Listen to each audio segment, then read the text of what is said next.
Welcome दोस्तों, स्वागत आप सभी का आपके अपने YouTube channel OS study YouTube channel में।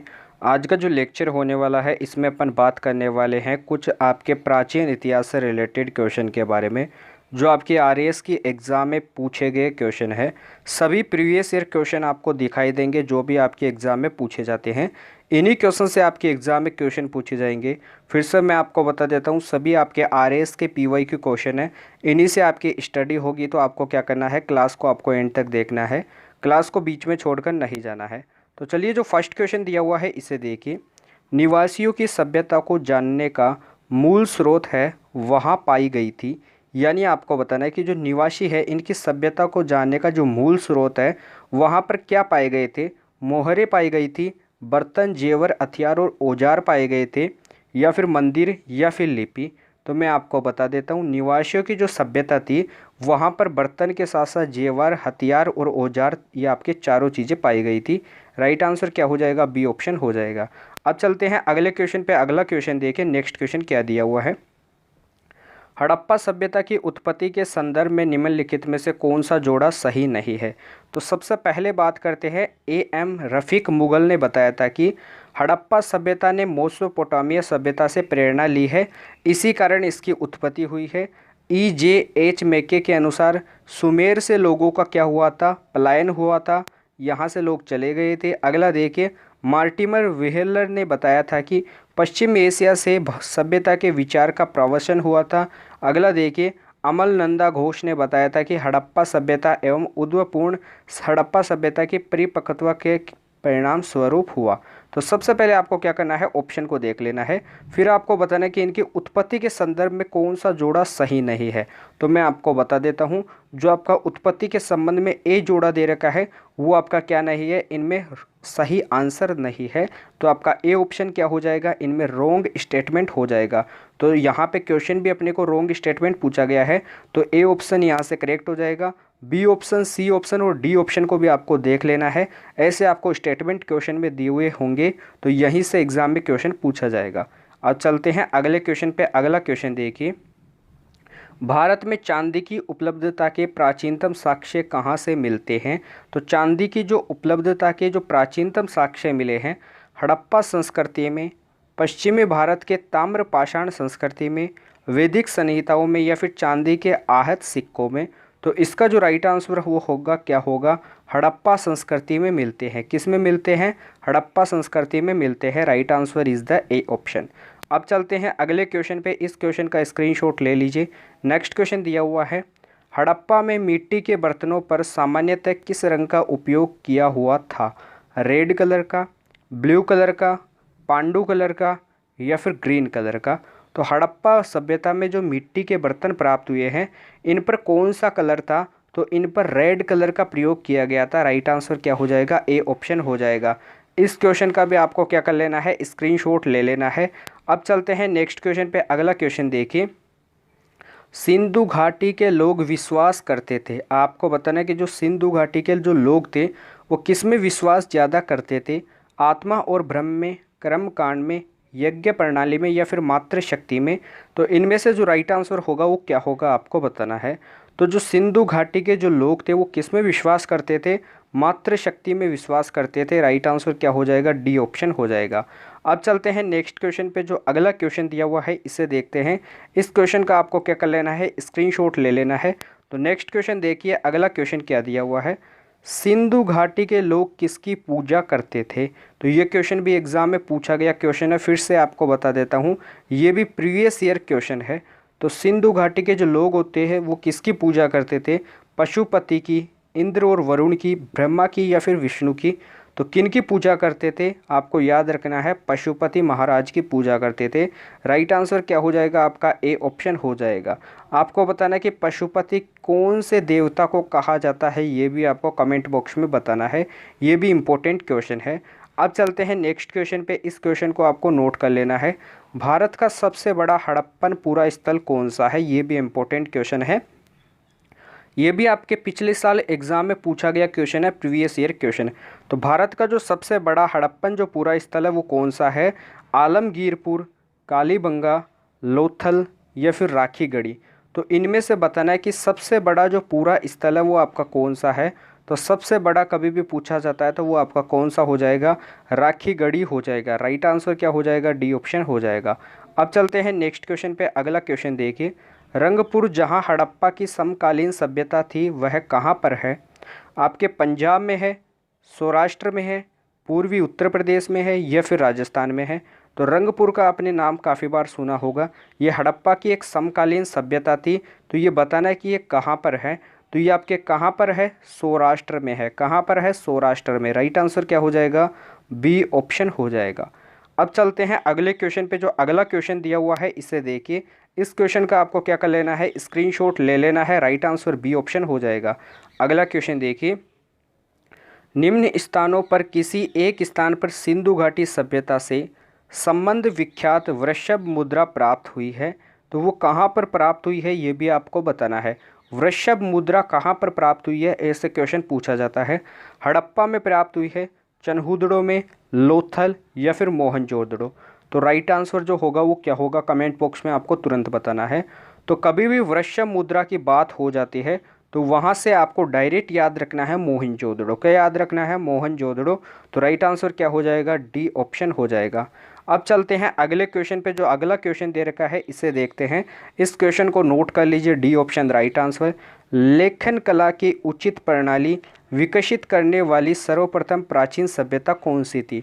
सिंधु, मिस्र, सुमेरिया या फिर चीन? तो वो आपकी कौन सी थी, सुमेरिया थी। राइट आंसर क्या हो जाएगा, यहाँ से सी ऑप्शन हो जाएगा। इसको भी आपको नोट करना है। डायरेक्ट अपन चलेंगे अगले क्वेश्चन पे। इस क्वेश्चन को ध्यान से देखना है।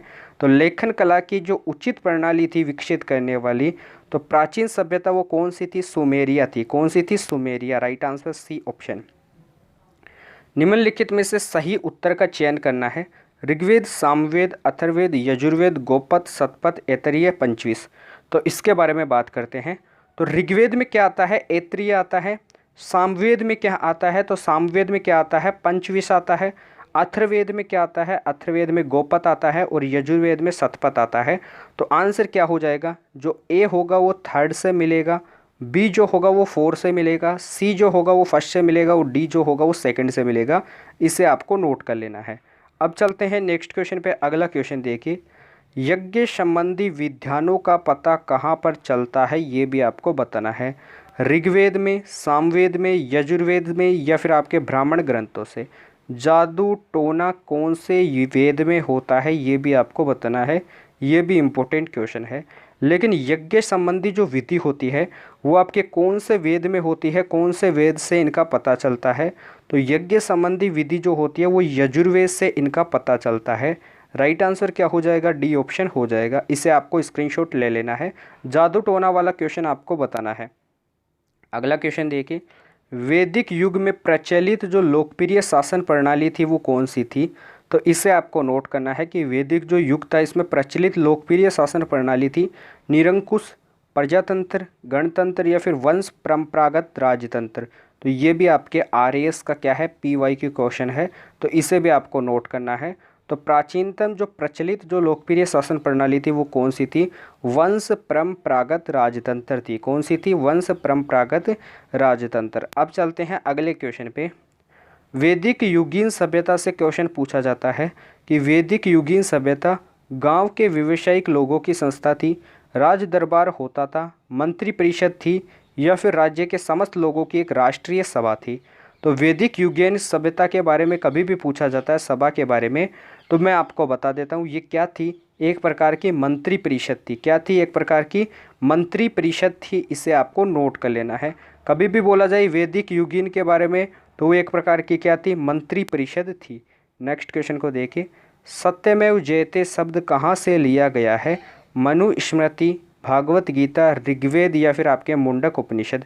ऋग्वेद में कितने सूक्त है ये भी आपको बताना है। ऋग्वेद में गाय को किस नाम से जाना जाता है? अगन्या के नाम से जाना जाता है। इसे भी आपको नोट कर लेना है, इंपॉर्टेंट क्वेश्चन है। तो सत्यमेव जयते शब्द कहाँ से लिया गया है? मुंडकोपनिषद से लिया गया है। कहाँ से लिया गया है? मुंडकोपनिषद से लिया गया है। राइट आंसर क्या हो जाएगा? डी ऑप्शन हो जाएगा। अब चलते हैं अगले क्वेश्चन पे। जो अगला क्वेश्चन दिया हुआ है इसे देखिए, सत्यकाम जावाल की कथा है एक, जिसमें अनब्याही माँ होने के लांछन की लांछन को चुनौती देती है, यह जो है वो उल्लेखित कौन से उपनिषद में है, ये आपको बताना है। जबल उपनिषद में, प्रश्न उपनिषद में, छांदोग्य उपनिषद में या फिर कठोर उपनिषद में। तो आपके कौन से उपनिषद में उल्लेखित है, तो मैं आपको बता देता हूँ। कभी भी ऐसा क्वेश्चन पूछा जाता है, जो अनब्याही माँ है, इसके लांछन की जो चुनौती है वो आपके कौन से उपनिषद में है, आपके छांदोग्य उपनिषद में है। राइट आंसर सी ऑप्शन हो जाएगा। क्वेश्चन का स्क्रीनशॉट ले लीजिए। अगला क्वेश्चन दे रखा है, इसे देखिए। प्राचीन भारतीय समाज के प्रसंग में निम्नलिखित शब्दों में से कौन सा शब्द शेष तीन के वर्ग का नहीं है? कुल, वंश, कोश या फिर गोत्र। तो आपने देखा होगा कि जो कुल होता है और जो वंश होता है और जो गोत्र होता है, ये जो तीनों शब्द होते हैं वो क्या होते हैं? परिवार से रिलेटेड शब्द होते हैं। किससे संबंधित? परिवार से संबंधित शब्द होते हैं। कौन कौन से होता है? आपका कुल होता है, वंश होता है और गोत्र होते हैं। लेकिन जो कोश होता है वो क्या होता है? सबसे अलग होता है। तो यहाँ से राइट आंसर क्या हो जाएगा? इन तीन शब्द तो आपके सेम दे रखे हैं, लेकिन जो कोश दे रखा वो क्या होता है? सबसे अलग होता है इन तीन शब्द से। तो राइट आंसर सी ऑप्शन हो जाएगा। अगला क्वेश्चन देखिए। निम्न में से किस शासक ने द्वितीय बौद्ध सभा का आयोजन किया था? तो ये भी आपको बताना है। तो द्वितीय बौद्ध सभा का जो आयोजन करने वाले थे, अजातशत्रु ने किया था, कालाशोक ने किया था, आनंद ने किया था या फिर अशोक ने किया था? तो किसने किया था? कालाशोक ने किया था। किसने किया था? कालाशोक ने क्या किया था? द्वितीय बौद्ध सभा का आयोजन किया था। इसे आपको क्या कर लेना है? नोट कर लेना है। Right answer is the B option. इस क्वेश्चन का भी स्क्रीनशॉट ले लीजिए। ये भी आपका प्रीवियस ईयर क्वेश्चन है। प्रीवियस ईयर क्वेश्चन से ही आपकी स्टडी होती है, क्योंकि इन्हीं से पता चलता है कि आपके एग्जाम में कैसे क्वेश्चन पूछे जाते हैं। किस शासक के काल में चतुर्थ बौद्ध संगीति का आयोजन कश्मीर में हुआ था? तो वो आपके कौन से आपके व्यक्ति थे जिनके शासनकाल में चतुर्थ बौद्ध संगति का आयोजन कश्मीर में हुआ था? सबसे पहले कहाँ पर हुआ था? कश्मीर में हुआ था। और किनके शासनकाल में हुआ था, मैं आपको बता देता हूँ। तो ये आपके किनके शासनकाल में हुआ था? कनिष्क के शासनकाल में हुआ था। इसे आपको नोट कर लेना है। अब चलते हैं अगले क्वेश्चन पे। त्रिपिटक ग्रंथ किस धर्म से संबंधित है? ये भी आपको बताना है। तो त्रिपिटक जो ग्रंथ होता है वो आपके बौद्ध धर्म से संबंधित होता है। कौन से धर्म से? बौद्ध धर्म से संबंधित होता है। इसे भी आपको नोट कर लेना है। अब चलते हैं अगले क्वेश्चन पे। महात्मा बुद्ध की 80 फुट बड़ी प्रतिमा जो बोध गया में है, किनके द्वारा निर्मित की गई थी? जापानियों के द्वारा निर्मित की गई थी। नोट कर लेना है। ऑप्शन आपको काफ़ी दिए हुए आते हैं, जैसे फ्रांस के द्वारा, जापानियों के द्वारा, पाकिस्तानियों के द्वारा या फिर भारतीयों के द्वारा। तो जापानियों के द्वारा निर्मित की गई थी। अगला क्वेश्चन देखिए। भारत के पहले, आपको बताना है कि भारत के पहले मानव प्रतिमाओं को पूजा गया था, वह कौन सी थी? भारत में पहली कौन सी मानव प्रतिमाओं को पूजा गया था, ये आपको बताना है। ब्रह्मा की मानव प्रतिमाओं को, विष्णु की, बुद्ध की या फिर शिव की? तो मानव प्रतिमा जिसको पूजा गया था भारत में सबसे पहले, तो वो किन की प्रतिमा थी? भगवान बुद्ध की प्रतिमा थी। आपको नोट कर लेना है। महात्मा बुद्ध की प्रतिमा थी। इसे आपको नोट कर लेना है। इनका जन्म कहाँ हुआ था? इनको ज्ञान की प्राप्ति कहाँ पर हुई थी? इनका प्रथम उपदेश कहाँ पर दिया था इन्होंने? सर्वाधिक उपदेश इन्होंने कहाँ पर दिया था? इनका फर्स्ट धर्मा उपदेश कहाँ पर दिया था? ऐसे क्वेश्चन इनसे रिलेटेड पूछे जाते हैं। अगला क्वेश्चन देखिए। उत्तर प्रदेश में बौद्ध एवं जैनियों दोनों की प्रसिद्ध तीर्थ स्थली है, तो कहाँ पर है? सारनाथ, कौशाम्बी, कुशीनगर या फिर देवी पाटन? तो किनकी जो तीर्थ स्थली है वो दोनों की समान है, बौद्ध और जैनियों दोनों की। तो वो आपकी कौन सी है? कौशाम्बी है। कौन सी है? कौशाम्बी है। राइट आंसर क्या हो जाएगा? बी ऑप्शन हो जाएगा। इस क्वेश्चन को भी आपको नोट कर लेना है। तो आज की क्लास को अपन यहीं पे एंड करते हैं। आज की क्लास में अपन ने काफ़ी इंपॉर्टेंट क्वेश्चन के बारे में बात की है, जो आपके एग्ज़ाम के पीवाईक्यू क्वेश्चन है, क्योंकि आरएएस की एग्ज़ाम में ऐसे कैसे क्वेश्चन आपको छपे हुए मिलेंगे, जो कि आपके इंपॉर्टेंट क्वेश्चन है। तो अभी तक जिन बच्चों ने क्लास को लाइक नहीं किया है तो तुरंत क्लास को लाइक कीजिए। चैनल को जिन बच्चों ने सब्सक्राइब नहीं किया है तो चैनल को सब्सक्राइब कर लीजिए। लाइक एंड सब्सक्राइब भी होते हैं जो हमें भी मोटिवेट करते हैं और आपको भी मोटिवेट करते हैं। तो हमें मोटिवेट करेंगे तो हम आपके लिए अच्छे और क्वेश्चन लेके आएंगे जो आपके एग्ज़ाम में 100% पूछे जाते हैं। तो आपको लाइक करना है एंड सब्सक्राइब करना है। बेल आइकन को प्रेस कीजिए। डिस्क्रिप्शन में टेलीग्राम चैनल का लिंक दिया हुआ है, इसे भी आपको ज्वाइन करना है। टेलीग्राम चैनल पे क्या होता है, एग्ज़ाम ओरिएंटेड क्वेश्चंस की पीडीएफ मिल जाती है, जहां से आपका रिवीजन काफ़ी आसानी से हो जाता है। तो लाइक एंड सब्सक्राइब करना है। तो अपन कल मिलते हैं ऐसे बेहतरीन सेशन के साथ। तब तक के लिए जय हिंद, जय भारत, धन्यवाद।